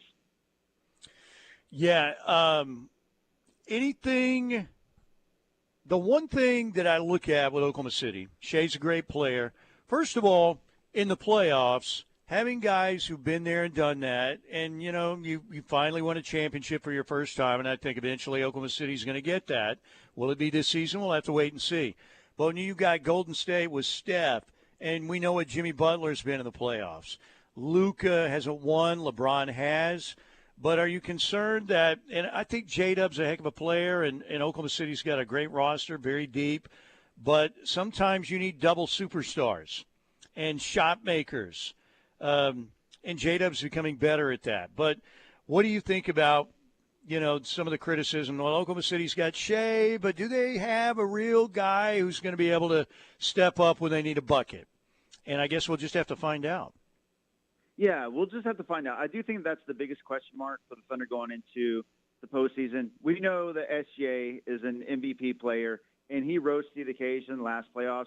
Even though the Thunder lost to the Mavs, SGA was the best player in that series over Luka and over Kyrie. He was fantastic. So he's going to bring it, and the defense translates to the playoffs. If anything, you know, that can be a big X factor in the Thunder's favor. But you know, having a second guy, a secondary scorer, a second star, that is J-Dub for this team. It can be Chet as well, obviously, but he's still kind of working back into game shape. And we see the flashes with Chet, but, you know, he's not 100% where he was before the injury, although he's been a really good, impactful player since he's come back. So, yeah, I think a lot is weighing on J-Dub. He's been great since the All-Star break. You know, he was great before the All-Star break. I think he's been even better and taken on that role as secondary scorer. So I believe in J-Dub. There was a lot of criticism on J-Dub looking at social media after that first Lakers game, and he responded in a big way last night. I thought he was great last night in his spot after being criticized, and he came and bounced back in a big way. Brandon Rabar, DailyThunder.com, is our guest. I haven't seen the injury report yet today. What do you think? What's Oklahoma City going to look like tonight in Phoenix, 9 o'clock tip? I know KD didn't play against the Warriors the other night. What do you think the lineups are going to look like for that one tonight? Yeah, so this is the big question. I'm very curious myself. I would guess that the Thunder would rest their starters tonight on a second night of a road back-to-back when they essentially have nothing to play for. They've got the 65-win milestone. They got the number 1 seed. They're going to get the number 1 seed throughout the playoffs because the Jazz and Pelicans are just going to hand over wins on a silver platter because they want Cooper Flagg. I think the starters get a rest tonight. The Suns technically are not eliminated yet. And so I think they'll play their guys. I think Booker will play. I think Beal will play. And that's about all they got. So they got to hope that they get something from those guys with KD out. They just have not been very good with KD out. And even if the Thunder rest their starters, I would not be surprised to see the Thunder win. If they play guys like Taysom Wallace and Aaron Wiggins, and if Jay Will makes a return tonight, he was questionable last night, Isaiah Joe, there's a possibility that even on the second night of a road back-to-back without their starters, that the Thunder could go in there and win. Could Sam Presti make a run at Cooper Flag? Particularly, let's say Oklahoma City gets beat in the Western Conference semifinals or something like that. Just throwing a scenario out there. Do you think, we've talked about the draft stash they've had for a long time, the picks they have. They've got, a deep roster now where you could throw some people in.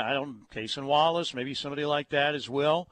Would you think that, first of all, do you think he would entertain that possibility, if Oklahoma City falls short of where they expect to be in the postseason? I do think Sam Presti would entertain that possibility. If you add a guy like Cooper Flag, add him at the 4 in the starting lineup, a guy that can be an elite two-way talent, and you have him on a rookie contract, so you have team control for a decade. I think Presti would certainly go for it. Any team that gets the number 1 overall pick probably is not going to want to trade it away when you got Cooper Flag, and I'd be surprised if that happened. But that said, you see things like teams trading away Luka Doncic, so it only takes one team. And if any team has the assets with young players and first-round draft picks to go out and do it, it's the Thunder. Yeah, it'll be interesting. I'm with you. I think it'd be very difficult to make it happen, but Sam Presti's pulled some magic in the past, and sometimes you find an organization that's not that smart, too. So We'll see. Brandon, you the man. I appreciate it, and we'll talk again soon. Absolutely. Thanks for having me, Mike. Brandon Rabar on the Thunder's win over the Lakers last night, 9 o'clock against the Suns tonight. So you've got Bedlam softball at 7 p.m. tonight, ESPN telecast, and then you've got the Thunder and Phoenix tonight. Yeah, it'll be interesting to see who plays in that matchup. Okay, Parker, what do we have on the text line to close it out? Sooner Bump says, Steely said it's real and it's spectacular. Are we still talking about the Riverwind fireworks? I got to fall back to Terry Hatcher's line on Seinfeld every now and then. I never realized that was a Seinfeld line. I haven't watched enough of Seinfeld, clearly. Yeah, it's if you're my age, you know that very. And Terry Hatcher for a while was throwing in the mid-'90s.